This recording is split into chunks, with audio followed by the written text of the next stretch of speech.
Mais um dia na minha escola, né? Fazer o que, né? Mas vamos lá, né? Acho que vai ser legal.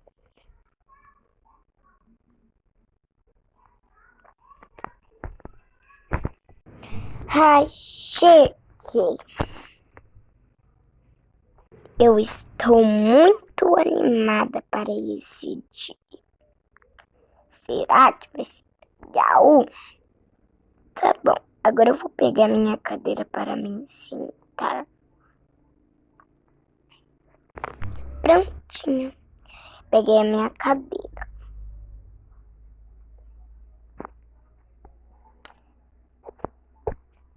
Ai, não acredito.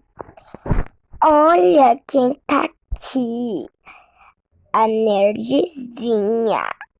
Então quer dizer que você é aluna nova, né? Só se for mesmo. Só se for mesmo pra ser feia. Parecendo igual uma criancinha. Ai, eu sou tão direitinha.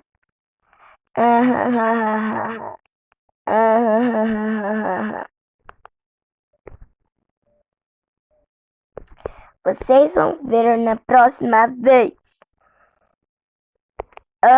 Vamos ver mesmo. Chá.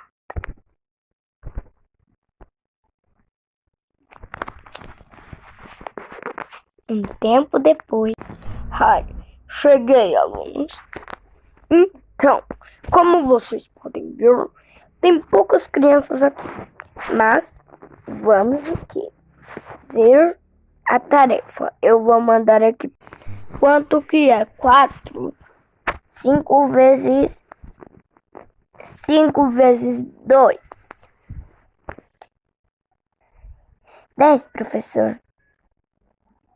Certo. Isabela. Certo. Um tempo depois.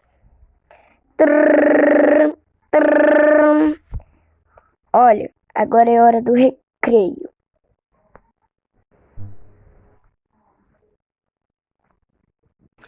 Ai, que pena. Ai, que pena. Não tenho ninguém para fazer companhia e nem falar comigo. Isso é tão estressante. Fazer o que, né? Ai, vou ficar aqui sentadinho um pouco. Tempo depois.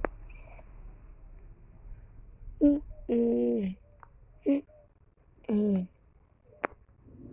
Olha quem tá aqui.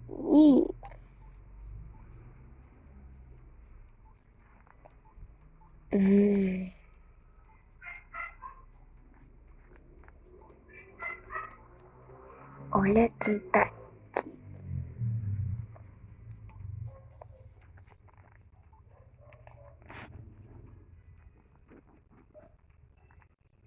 Hum, hum.